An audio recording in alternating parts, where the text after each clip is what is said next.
Helmet ధారణపై వాహన చోదకులకు అవగాహన కలిగించేందుకు తూర్పుగోదావరి జిల్లా ఎస్పీ డి నరసింహకిషోర్ ఆదేశాల మేరకు రాజమహేంద్రవరం 3 టౌన్ సిఐ అప్పారావు తన సిబ్బందితో కలిసి భారీగా కార్యక్రమాలు నిర్వహించారు. పలుచోట్ల మైకుల ద్వారా ప్రచారం చేశారు. 3 టౌన్ పరిధిలోని కంబాల చెరువు, చిరంజీవి బస్టాండ్, పుష్కరఘాట్ వంటి ప్రధాన కూడళ్లలో మానవహారం, మైకుల ద్వారా ప్రచారం, భారీగా బైక్ ర్యాలీలను నిర్వహించారు. నేరాల నియంత్రణకు ప్రజలు తీసుకోవాల్సిన జాగ్రత్తలను కూడా వివరించారు. అత్యవసర పరిస్థితుల్లో 112 లేదా 100 నెంబర్లకు ఫోన్ చేయడం ద్వారా పోలీస్ సేవలు ఎలా పొందవచ్చో కూడా తెలిపారు. హెల్మెట్ ధారణ వల్ల ప్రమాదాలు జరిగినప్పుడు ప్రాణ నష్టం లేకుండా బయటపడవచ్చని సీఐ అప్పారావు వివరించారు. మద్యం సేవించి ఎట్టి పరిస్థితుల్లోనూ వాహనం నడపద్దన్నారు.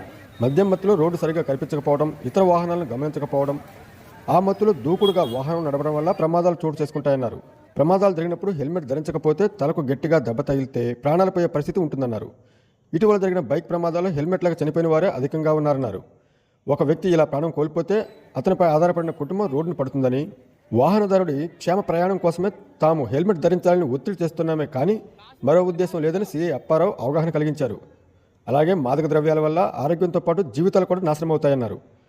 పోలీసులు ప్రజలకు స్నేహితులేనని, శాంతి భద్రతల పరిరక్షణలో పోలీసులకు ప్రజలు సహకరించాలని కోరారు. విధుల్లో భాగంగా కొన్నిసార్లు కఠినంగా ఉంటామని, అలా ఉండకపోతే నేరాలు అదుపు చేయలేమన్నారు. అంతేకాని ప్రజలకు పోలీసులు స్నేహితులుగానే ఉంటారన్నారు. ఈ కార్యక్రమంలో ఆయనతో పాటు ఎస్ఐ రేవతి, ఇతర సిబ్బంది ఉన్నారు.